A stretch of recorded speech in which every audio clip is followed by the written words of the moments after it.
Well, hello plant lovers, it is Matthew in Melbourne with this fantastic Cymbidium. Welcome you to my channel. Thanks for finding me here on YouTube. I try to grow cold, cool, intermediate orchids in Melbourne and largely outside in my new space, which I'm still setting up. So we'll get to that in a few weeks, maybe, hopefully. But today's video is not about this fabulous Cymbidium, which is divine, but it's where it came from.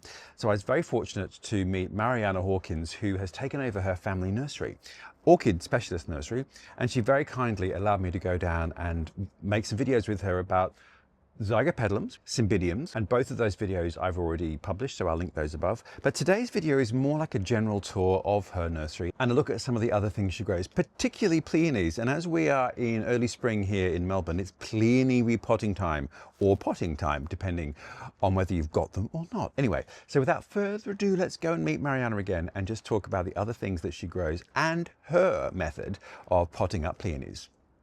Well, Marianna, we have been here a few times in your fantastic nursery where you've got amazing Cymbidiums, Epidendrums, and many other things. But it is also, well, it's kind of Pleione season. Yes. They're not in bloom yet, but there's the fantastic flowers that everyone's familiar with. But it is sort of mid-late winter. Yes. So what's going on with Pleiones right now? What should we be doing? Yeah, so by this stage, your Pleiones should have lost their leaves, Yep. and the leaves just drop off. They grow a lot like daffodils, so you'll see the new bulbs forming. You said that, and I thought, oh, Yes. I wish they were that easy. So this one's been repotted, but that has a little flower spike growth that you can see. Yeah, hang on. Yeah, just there. Yeah, so your growth should start forming at this point, and they will be flowering around September for us. Which is spring, sort of early spring. So like spring bulbs. Yes. Now, what is the life cycle of the bulb? So how old is this bulb that you've potted here? So generally, from a bulbil, which is the small bulb, to this flowering size, it takes 4 years to flower a Pleione. Right. Yeah. And with the bulbils, what do you do with those? Because they are really often tiny. So how do you sort of grow them and look after them? Yeah, so you can get a pot just like this and then grab a skewer and place a little hole with your skewer and then place the bulbil in each one of those holes. And then you would want to repot them probably every year just to make sure they've got enough room. Right. Yeah. And what potting medium are you using for this? We actually have our potting mix down the bottom, which is a medium size Cymbidium or Zygopetalum mix. Yeah. And that's 2/3 of the pot. Yeah. And then on the top there, I've got cactus and succulent mix. Oh, right. So you want something that's going to hold the bulb in place. So when you're watering it, it's not moving around, and it gives it a lot of stability to grow the roots from the new growth as well. Interesting. So it's still very free draining because you've got your chunky bark underneath. Yes, correct. And treat it like a daffodil. Yes. I was intrigued. Your bulbs are basically they're out in the elements. I mean, they're under shade cloth, but they're being rained on all year. Yeah. Yes. Well, we leave them there in this kind of dormant growth stage. Yeah. So they're getting full water. In Melbourne, we have rains probably every couple of days, I would say. And the rainwater, you won't have them rotting unless they are sitting in the water. But for at home, you want to keep them on the drier side. So you want to just have them just moist. So maybe every 10 days, give them more water. Right, okay. And then when the leaves are doing their business in sort of spring, summer, similar watering or a bit less? Yeah, so when they have their large leaves, you want to keep them quite protected. So in a fernery, for example, or in between your other plants to protect them from the sun. And watering, you'd probably be looking at about once a week to once every 3 or 4 days when it's in the really hot temperatures. Okay. Now, I think you are going to show us your Pleione bulb repotting technique. Yes. So this one you've obviously done before and it's about to bloom. So you don't have an e-com website, but here the Pleiones are all in the nursery, so people can come in and visit. And you do sell at some of the orchid shows, don't Yes, you, we around do. Victoria? Yes. But I'll link your website, so all that information's here. But you can come and just talk to Marianna because she's a wealth of information about all manner of things. All right, so let's turn the camera around and just look at what you're going to be doing with these. Okay, Marianna, Pleione repotting, what are we looking at first? Yes, so this is an example of a pot that we had from last year and needs repotting. You can repot your Pleiones anytime from June to around about August. We recommend June, July, And for those of you in the Northern Hemisphere, that is winter. Winter, exactly. And so you can see that all of the old leaves are spent, and we've just got the bulbs that are forming at the moment. And on the top here, we've got our little bulbils. So this is a little tiny bulb that you'll be able to grow Pleiones from, and they will flower probably in about 4 years' time from that tiny bulb. Right. Yeah. And you showed us, we were looking at the little pot earlier, which is where you would sort of dip those in. Yes. So this pot had some flowering bulbs as well? Yes, so the flowering bulbs are actually spent. So they are the little ones that look like a sultana just down here. Yeah. And they had their flowers last year. They had their large leaves. The large leaf has died down, and now this bulb has produced 2 bulbs that you can see from this one. This is so each year the original bulb will die and produce new bulbs every year. Great. Yeah. Okay, let's have a look at this pot. So I'm going to just tip this out. So I'm just squeezing the pot to loosen it from the sides. And you can see all of these roots are now spent. So these roots are now dead because they're from the old bulbs. So what I want to do is just cut all of the old roots off, like so. And have a look what I have. So I'll start pulling these apart slightly. And I want to be gentle because it is later in the season and they are starting to develop their new growths. Yeah, so there is a chance that some of these might have flower spikes. Correct, as well. yeah. So I'm being as gentle as I can. And I'm just going to now pull these apart. So this is a great example of one of the old bulbs. So this one here will probably produce a flower in 2 years' time. That's a smaller bulb. This one here is your last year's bulb that's died down and produced these 2 great big bulbs here. So what you want to do is just make sure you're holding it at the top away from any of the growths and twist off your bulb like so. Aha. And then you can twist off these ones individually. So they come apart quite easily. Yeah. And I'm now left with a bulb that I know will flower this year. It's quite a large bulb. And last year's bulb, you want to make sure you remove this because it will rot. So you just twist this on the side like so, and that is to be thrown away. And now I've been left with a beautiful bulb with a new growth here. And at this time, I'm going to remove most of the roots. I'll probably leave about 2.5 centimetres. So you can grab a knife or secateurs and you just cut them off like so. And I know it looks pretty brutal, but these roots have done their job. They're now dead, and the new growth will produce new roots. Great. So here we have our bulb that's ready to be planted. I will take off these brown spindly parts just so I can see the whole bulb. And I'm just pulling these to the side that you can see, so I'm not disturbing any of the new growths. And this one here has a growth here. This is the primary growth, and a secondary growth here. So if anything happens to the primary growth, you have a secondary growth that will form as well. So are they flower spikes, Marianna? They are, yes, right. yes. So the growth will actually produce the flower, and then as the flower's dying down, that growth will turn into a large leaf. And it's a beautiful leaf. I actually grow mine when it's at the leafing stage on my windowsill, which is really pretty, almost like an indoor plant. Yeah. So what we're going to do now is plant this up into its own pot. So with Pleiones, we use a really free draining mix. So you can use your orchid bark. This is a medium orchid bark. We make our own. So we have polystyrene and coconut coir and coal in there as well as fertilizer. And I'm putting it into a little 4-inch pot. So I will fill the pot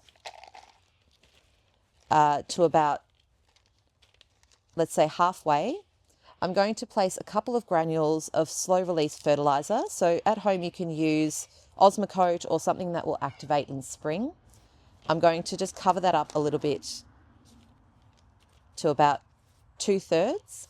We then place our Pleione bulb with the growths in the middle. So I'm just going to put the bulb slightly to the side because I know the growth will be in the middle here. And what those roots that we've left on there are doing are anchoring that bulb into the pot. And then I've got just a standard cactus and succulent mix that you can buy from any nursery. And I'm going to fill up the rest of the pot like so. Give it a bit of a tap down the bottom. And you want it to be almost completely covering that bulb. That bulb is halfway down in that mix. I have covered that new growth, and that's fine. That will pop its head up pretty soon. And that's ready now to sit in a spot. I will water that straight away and let it drain. And then I will put it in an area that gets natural rain, or you can water it about once a week, once every 10 days. Well, Marianna, thank you so much. Pleione season. So they don't look very exciting right now, but it's a great time to buy them because they're easy to move. Yes, exactly right.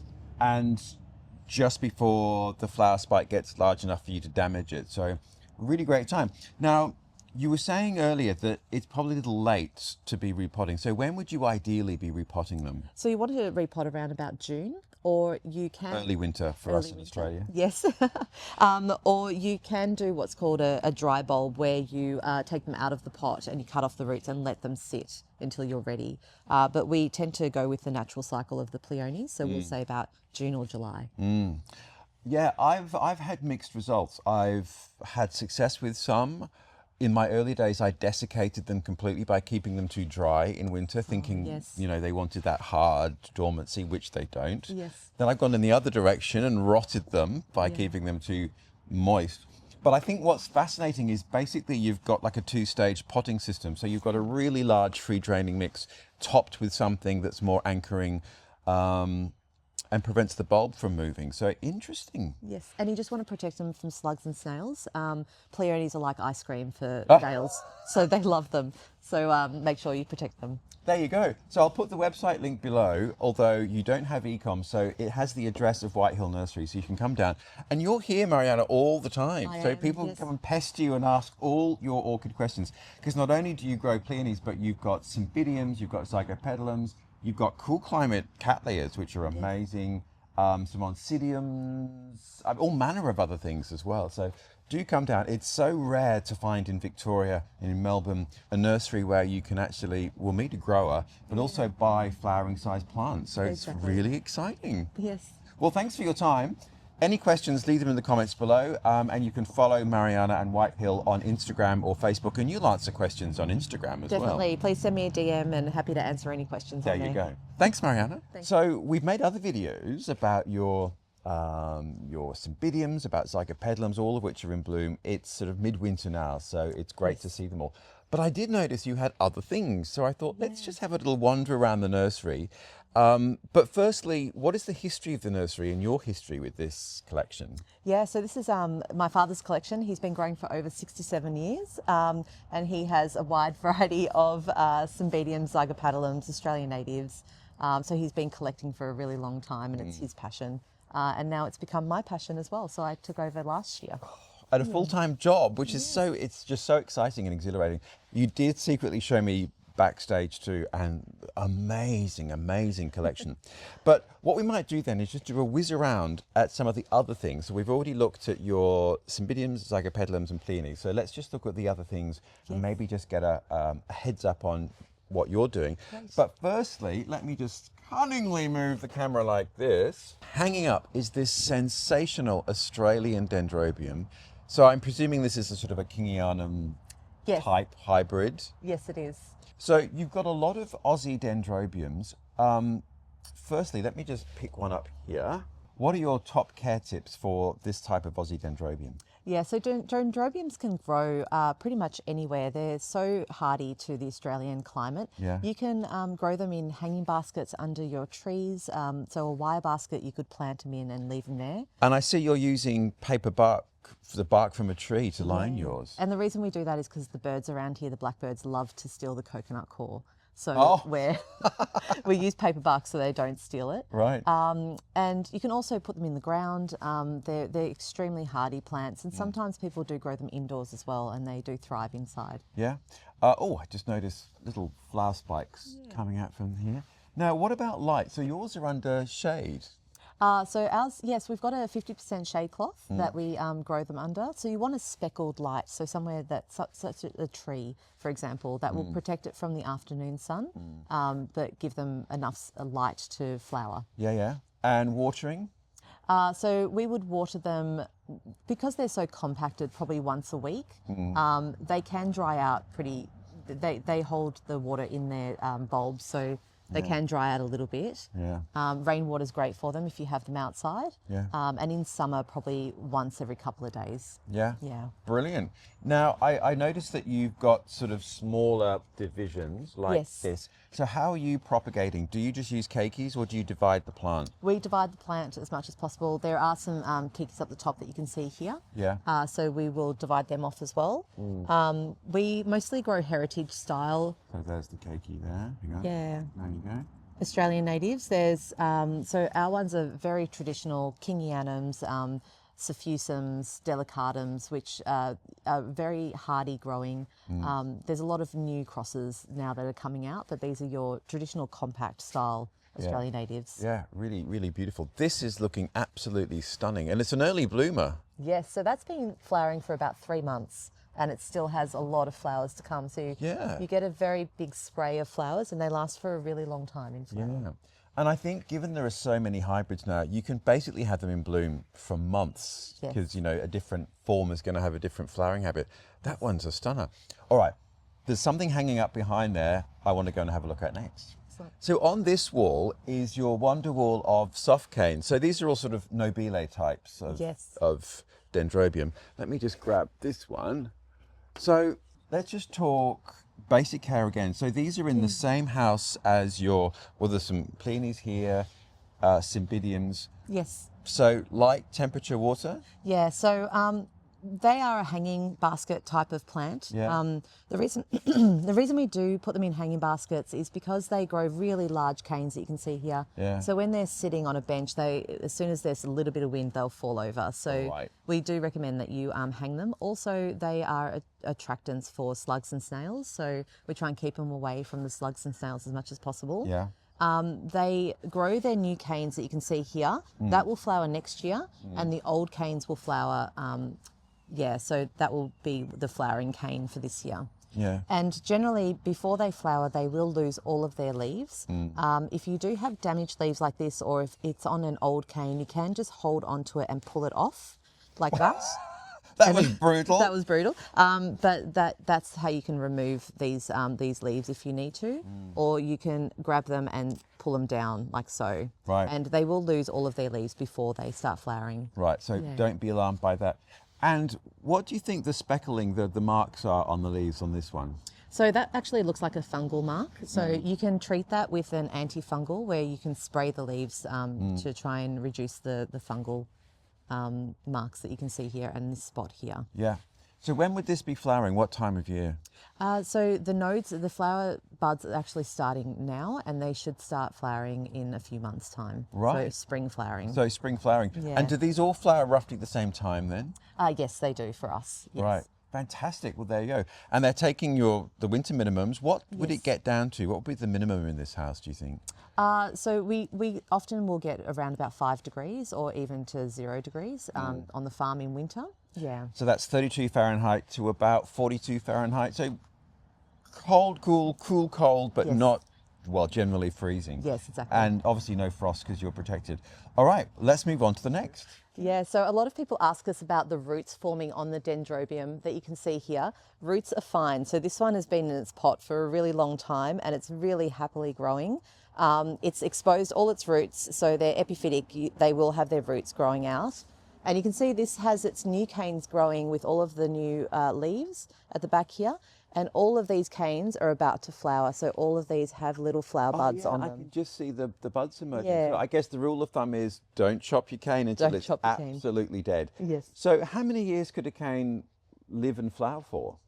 So generally you'll have last year's cane, which is this one here, and that's flowered last year. So that won't flower again. So you can cut those off. Sorry, that's 2 years ago. This is last year's cane, which is flowering. And then this year's cane, which will flower next year. Fantastic. That plant looks amazing. Yeah. Coelogyne. Look at that. It's one of my favourite orchids because this sounds really silly, but the flowers are so orchidy. Yes. You know what I mean? That one's not. Oh, it's probably a little early and cool Might for be it too to be flowering. So which one is this? What coelogyne is this? This is a Coelogyne cristata. It's a species. So this is how it's made in nature. It hasn't been hybridized. Yeah. And this is the flowering season is starting now. Yeah. So you can see that they have cascading flowers that come on the side. Absolutely stunning. So the spikes come from the base of the bulb. So what's your sort of care regime for Coelogynes? Yeah, so Coelogynes, they like a darker area when they're not in flower. So we will actually hang them under our benches and get a lot of nice green growths from that. Or if we actually put them on the bench and don't hang them so they can get the water and produce their really large bulbs that you can see here. Right. And so when it comes to the flowering season, you hang them in slightly stronger light. Yes, exactly. So we put them up around about 2 months ago. So around June, we'll place them Midwinter here in Australia. Yep, to try and get as much light as possible in order to produce their canes that you can see here. And so given it flowers in winter, what's your fertilizing regime? So we actually fertilise these very much like our Cymbidium. So we will give them a quarter strength or half strength liquid fertiliser, and that's from June to May. And then we'll give them a little fertiliser just as their flowers are starting to form that you can see here. Yeah. And watering, people have different philosophies about watering Coelogynes. What's your watering regime? Yeah, so because they hang under the bench, they mostly get the offset water. So we don't water them directly when they're, not in the flowering period. And then when they're hanging, we do water them probably every once a week in winter, and then probably every third day or so in summer, because they're in a hanging basket and they do dry out quite quickly as well. So pretty consistent. So I guess what I was angling towards is some people will say that they want a dry rest. Right. Yes. Which I don't agree with. Yeah. And you obviously don't either, because No. you water yours all year. We do. We hand water them. So yes. Yeah. We'll keep the bark quite moist. Yeah, interesting. And look, that is absolutely beautiful. And you've got a few other varieties too of Coelogyne. Yes. Yeah. We've got Mossier, which will flower around about December, which is quite exciting for an orchid. Midsummer in Australia, Christmas obviously. Yeah. And then Flacida, which will be also a spring flowering. Yeah, which is a stunning plant. But this is gorgeous. It is so white and so yellow. It's like a narcissus. It's so gorgeous. And I think there is one more thing I want to look at as well. So in this corner is your Epidendrum. Now, I think most Australians don't need any information about how to grow epidendrums, because they're almost weedy. You can literally snap a bit off, stick it in a pot, and it will grow. Yeah. But for those not in Australia, what are your care tips for epidendrums? So epidendrums need a lot of light in order to flower. A lot of people that ask me about flowering and they haven't flowered, they need as much light as you can give them. And that can be direct light. Yes, it can. Yeah. So direct sunlight. a few people that will grow them in pots right in their front yard in summer in Melbourne, which is unheard of for most orchids. Yeah. And sometimes the leaves will show that. They can get a little sun scorch, but the plant will love it. And it comes from a very hot, bright, sort of dry environment. So talking of dry, what's your watering regime for your epidendrums? With our epidendrums, they generally, if they're outside, they'll have the rainwater, so they'll just be naturally watered by the rain. If they're getting quite dry, we will water them though. So we don't water them as often as our other plants. Yeah. Brilliant. But then, as we were just wandering around, this struck my attention because the flower is so much bigger. So what's this one? This is called an epicatlia. So this is a cross between your Epidendrum crucifix orchid and a cattleya. And you can see that the flower is so much bigger than your little tiny crucifix. Yeah. But they have presented as an epidendrum, so they grow the same as your epidendrums. Yeah. But the flower is much, much bigger. How fascinating. Well, Marianna, thank you so much. Now, I'll put the links to White Hill Nursery below. Your e-com isn't up and running yet, but the website's a work in progress. Yes. But you can follow White Hill on Instagram and Facebook. And come and have a look and have a visit. There are so many wonderful things in bloom. And you're here all the time, are you not? Yes, I am. Answering people's questions, or you can always leave Marianna a question on Instagram and you'll answer it that way. Thanks for your time. It's been so wonderful to wander about your nursery, and it's so rare to find a place where you can go and buy flowering plants in Melbourne. Thanks for coming. It's been really fun having you here. Oh, thanks very much. All the links are below. Thanks, Marianna. Thanks, Matthew. Cheers. Well, there we are, plant lovers. Many, many thanks to Marianna and her dad for making me tea and showing me around the nursery. And look, yes, I did exit through the gift shop. As we know, I bought several Cymbidiums. Did I buy a zygote? No, I don't think I did, because I already have that one. Anyway, it was wonderful to go and meet someone who is taking over the family business, because I don't know where you are, but here in Australia, a lot of smaller orchid specialist nurseries are actually closing down.